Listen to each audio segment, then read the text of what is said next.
Halo semuanya, saya Ayu, kembali lagi di video pembelajar. Pada kali ini saya akan membahas dari buku yang sama, membahas mengenai bab mengatasi kebiasaan menunda. Nah, sebenarnya apa saja yang bisa kita lakukan untuk mengatasi kegiatan menunda ini? Yuk cek video penjelasan berikut ini. Pasti semuanya mungkin sebagian besar pernah melakukan kegiatan ini, itu kegiatan menunda, either dari tugas sekolah maupun tugas pekerjaan yang kita miliki di sebuah perusahaan sebagai tanggung jawab kita. Nah, kita bahas dulu sebenarnya arti menunda itu apa. Jadi menunda atau kebiasaan menunda ini adalah kebiasaan untuk mempertahankan hal-hal yang dimiliki kemarin dan juga mengabaikan peluang untuk lebih baik di hari ini dan hari esok. Ada 7 tips dari buku ini untuk menghindari kebiasaan menunda. Apa saja itu? Yang pertama adalah menyusun daftar pekerjaan hari tersebut setiap paginya. Nah, kita bisa menuliskan pada secari kertas atau sticky notes ya, untuk menulis tugas-tugas apa saja yang perlu kita lakukan hari ini. Yang kedua adalah membuat prioritas. Setelah kita tadi menuliskan pada secari kertas atau di sticky notes ya, daftar-daftar pekerjaan yang harus kita perlu lakukan. Nah, setelah itu kita juga harus mulai memilih untuk mendahulukan pekerjaan yang lebih penting daripada yang lainnya. Nah, hal ini juga bisa membantu kita untuk jadi lebih fokus akhirnya. Dan biasanya kalau kita lihat contohnya ya, di hal-hal penting atau pekerjaan-pekerjaan yang teman-teman harus selesaikan segera, teman-teman bisa tambahkan kolom atau di blok merah dengan tulisan harus dikerjakan segera. Nah, hal itu juga bisa membantu kita mengingat bahwa mana dahulu pekerjaan yang harus kita selesaikan. Yang ketiga adalah membuat komitmen kepada seseorang, baik itu atasan maupun bawahan. Nah, biasanya dengan kita mengucapkan atau membuat komitmen ini pada orang lain ya, akan ada rasa berhutang atau harus berkewajiban untuk menyelesaikannya.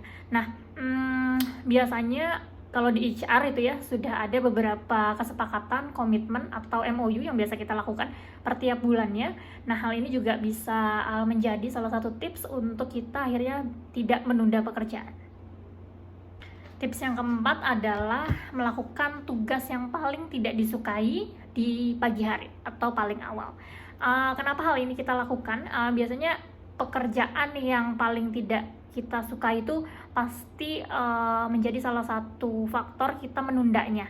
Nah, kenapa harus dilakukan di pagi hari? Karena pada saat itu biasanya otak kita kan masih fresh ya, kita masih bisa untuk menerima hal-hal yang mungkin tidak kita sukai di pagi hari, sehingga kita bisa lebih fokus dan lebih bisa mengerjakannya.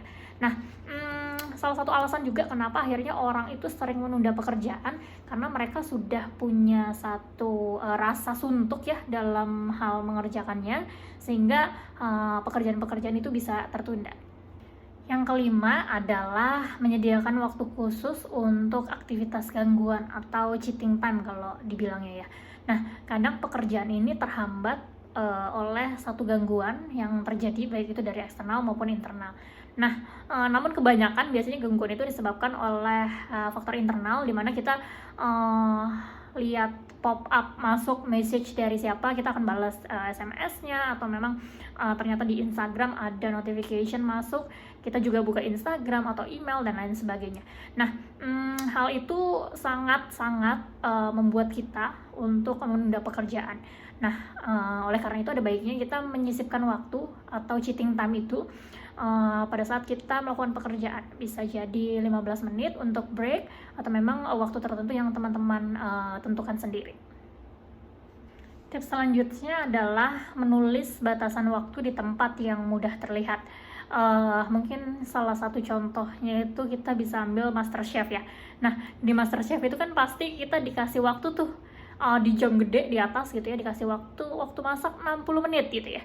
Dan pasti teman-teman yang udah tahu waktu itu terlihat jelas batasan waktunya, pasti akan lebih fokus dan lebih efektif ya untuk menyelesaikan suatu tugas yang diberikan dengan batasan waktu yang sudah kita tahu dan kita lihat dimanapun berada.